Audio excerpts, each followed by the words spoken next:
François Nicolas, bonjour. Bonjour. Vous produisez de nombreux spectacles historiques, la nuit aux Invalides, les spectacles à la Cité de Carcassonne, au Mont-Saint-Michel, à l'abbaye de Fontevraud. Et vous qui organisez ces spectacles, vous les avez commencés au mois de juin en général, fin juin, et vous apprenez le 12 juillet que le pass sanitaire va être imposé. Comment vous organisez-vous à la veille de l'extension probable du pass sanitaire, puisque ça commence aujourd'hui à l'Assemblée nationale ?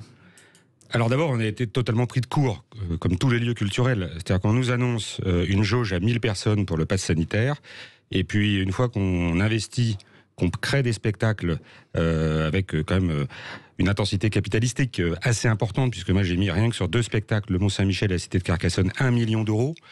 On démarre et on nous apprend juste après le démarrage que la jauge du pass sanitaire passe à 50 personnes. C'est une catastrophe. Une véritable catastrophe. Alors se mettre en place sur le plan organisationnel pour contrôler les passes, c'est pas très compliqué, puisque vous savez que tout à chacun peut contrôler son voisin aujourd'hui en téléchargeant sur son téléphone l'application Tous Anti-Covid Vérif. Donc si vous voulez, moi je pourrais très bien dire attendez, est-ce que vous êtes vacciné, Philippe, et puis vous n'êtes pas vacciné, je m'en vais. Voilà. Donc vous imaginez un peu quand même dans quelle relation humaine on va se mettre entre les gens. Donc l'organisation matérielle, elle n'est pas compliquée. Sauf que cette application, pour que les gens comprennent, elle ne marche pas, en fait. Elle peut être contrôlée uniquement lorsque lorsque vous avez votre QR code sur votre smartphone. Si vous n'avez pas de smartphone ou si votre QR code est sur un papier, ça ne flash pas, ça ne marche pas. Sur les papiers, ça ne Donc flash il faut des contrôles visuels. Il faut aussi contrôler l'identité. Alors quand vous avez à la nuit aux Invalides entre 1008 et 2500 personnes tous les soirs qui viennent voir notre spectacle, ça prend un peu de temps. Donc on est obligé de demander aux gens d'arriver 1 heure à l'avance. Donc plus le contrôle bien évidemment des billets, le contrôle sécurité des sacs, etc. Aujourd'hui il faut, pour faire entrer 1800 à 2500 personnes, il faut quasiment 1h30 pour faire entrer les gens dans la cour d'honneur des Invalides. C'est absolument sidérant, sachant que bien évidemment, on fait du contrôle visuel. On n'est pas là pour contrôler totalement les identités des gens. Voilà. Donc tout ça est quand même assez aléatoire, il faut quand même bien le dire. Ça reste totalement inapplicable de manière sérieuse, et ce n'est pas le métier des producteurs de spectacles de contrôler les gens. Et si vous faites des contrôles pour ne pas que les gens attendent 2 heures ou 3 heures, il faut que vous embauchiez du personnel. Nous avons embauché 4 personnes de plus pour la nuit aux Invalides très rapidement, puisqu'effectivement on a vu que on était complètement dépassé par les événements dès le premier soir, parce qu'on pensait avoir une application qui fonctionnait, des gens qui avaient effectivement leur QR code sur leur smartphone, ce qui n'est absolument pas le cas, parce que là c'est même 1 sur 10 qui a son QR code sur le smartphone. Oui, que disent vos clients, les gens qui viennent au spectacle? Vous leur avez parlé à la nuit aux Invalides notamment? Oui, à la nuit aux Invalides, le premier soir ils étaient un peu surpris, parce que le spectacle devait commencer, il y avait encore des gens qui attendaient à quasiment 300 mètres de l'entrée, la file d'attente était gigantesque. Donc on a fini par effectivement... C'est un spectacle, je le dis, qui est magnifique et qui a un énorme succès depuis des années. Oui, je suis jalouse. La prochaine fois, vous m'emmenez, Philippe David. Promis, vous serez invité. D'ailleurs, petite publicité, nous jouons jusqu'au 26 août, du mardi au samedi, à la nuit tombée. Donc il faut arriver vers 21h. Il faut arriver vers 21h maintenant. On peut encore venir. Ah oui, jusqu'à fin août. Voilà, jusqu'à fin août. Vous pouvez arriver vers 21h, mais le spectacle, 21h jusqu'à 22h, le spectacle démarre à 22h30 en juillet et 22h en août. Voilà. Ensuite, la grosse difficulté qu'on va avoir, c'est en province. On a démarré les Chroniques du Mont à l'abbaye du Mont-Saint-Michel.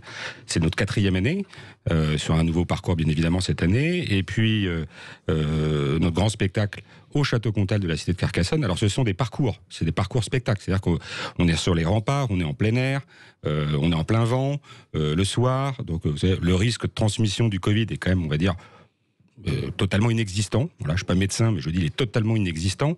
En plus, on a gardé malgré tout les gestes barrières sur tous nos spectacles avec le masque. Donc pourquoi rajouter encore un pass aujourd'hui? On se demande ce que ce pass a de sanitaire. Moi, c'est quand même la grosse question que je pose au gouvernement. En quoi ce pass est-il vraiment sanitaire?